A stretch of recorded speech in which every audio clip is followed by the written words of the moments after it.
All right, so I'm Abdoumaliq Simone. I work at the Urban Institute at the University of Sheffield. It's a research institute that attempts to look at different facets of urbanization processes around the world, and I am there primarily because of a fairly long history of working in different urban contexts across Africa and Southeast Asia, and to a lesser extent South Asia. And most of my work has been around thinking through the kinds of formations of collective life that are operative for what I have called the urban majority, which basically refers to a kind of amalgamation of poor, working class, lower middle class residents whose relationships within urban regions across the South tend to be often very much interpenetrated, interdependent, residing and operating in usually highly heterogeneous districts. And much of my work has been around trying to do intensive, granular, ethnographic, detailed studies of the ways in which these districts operate. And this has then required a lot of experiments with different forms of collaboration with different kinds of actors, and the repurposing of different kinds of settings as both those of research and intervention and policy development. So that's a little bit of the background of what I've done. In recent months, in the aftermath of this changed urban conditions across the world, I've been facilitating an ongoing dialogue amongst 35 colleagues, partners across the South, who come together in an attempt to try to discuss what's going on, the implications for their work, how do we know things, what does it take to have some kind of perspective in a situation where it's difficult to be on the streets, in the field, where there are these kinds of imposed distances. But we have managed to try to think together collaboratively, collectively, from our different vantage points in different cities, around notions of what's going on, and particularly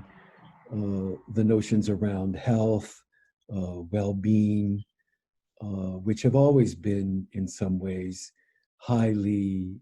contested, difficult notions to work through. But what the kind of collaborative discussions that we have been having with this group of colleagues basically points out that that the pandemic has also revealed that the infrastructures of care, the important social infrastrucures of how people are provided for, what is the kind of basic living units, are oftentimes not what we assumed them to be. Of course, within these kinds of conditions,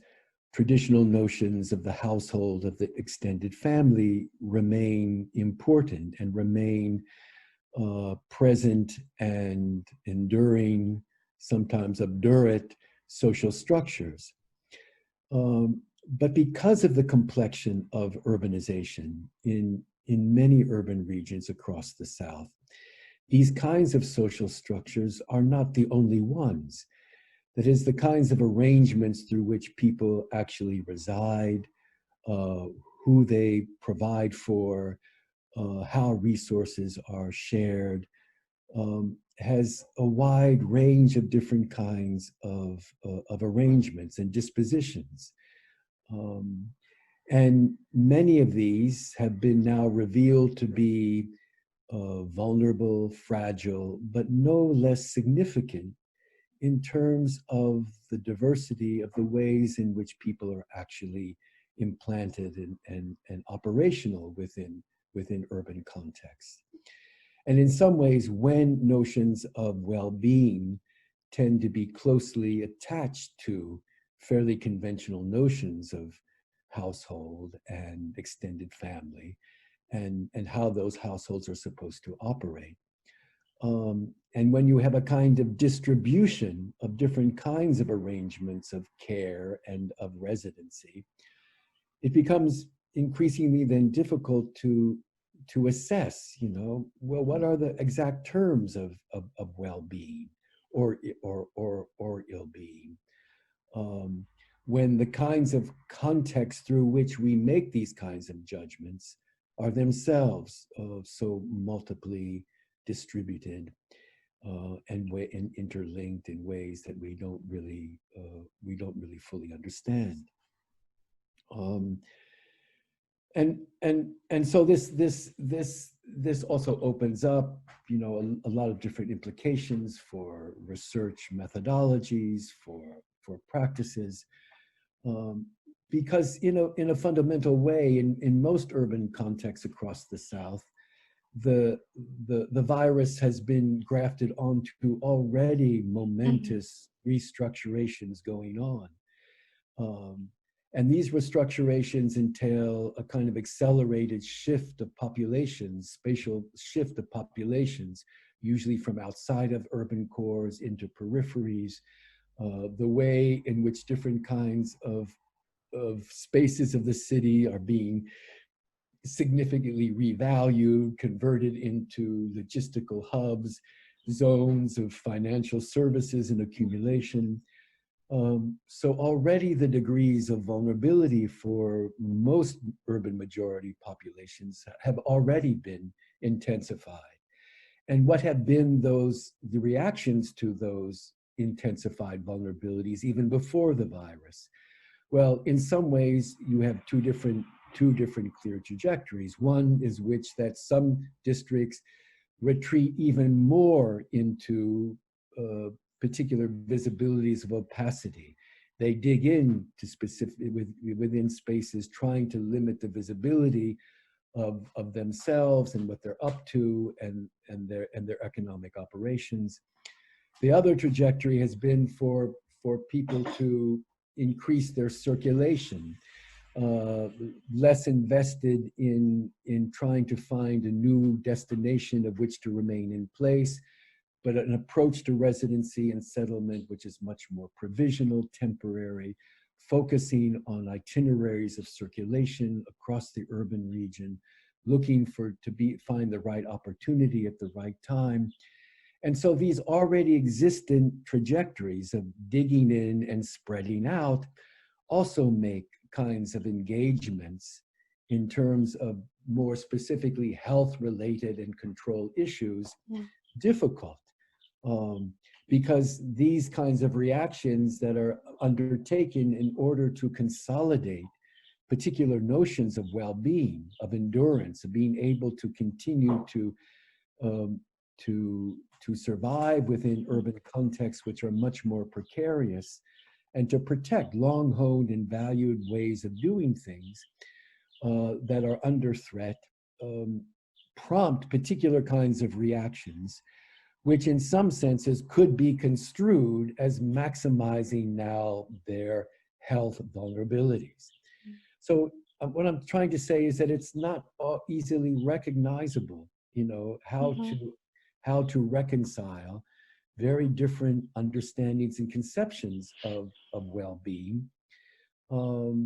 and who's the purveyor of them, who judges them, who assesses them, who has the control to enforce particular kinds of notions. So it ultimately is a major question, not only of health, but also of urban politics.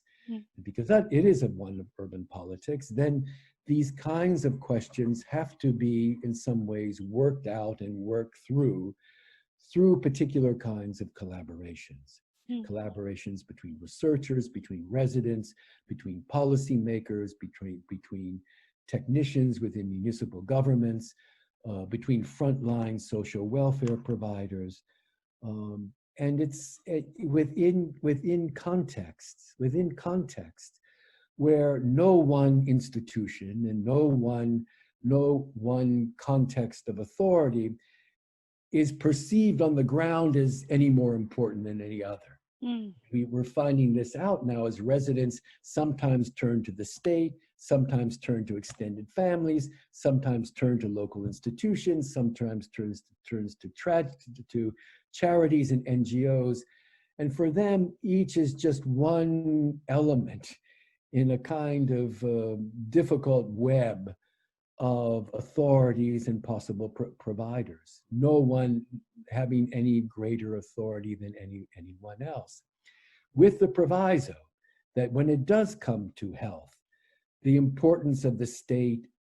in terms of supporting a platform of public health provisioning seems to be on everyone's mind, seems to be a kind of universal demand from below. And in this sense,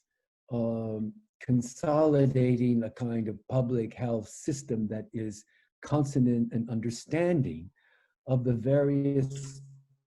conflicting and challenged and multiple notions of well-being on the ground seems to be an incredibly important locus and area of investment going forward.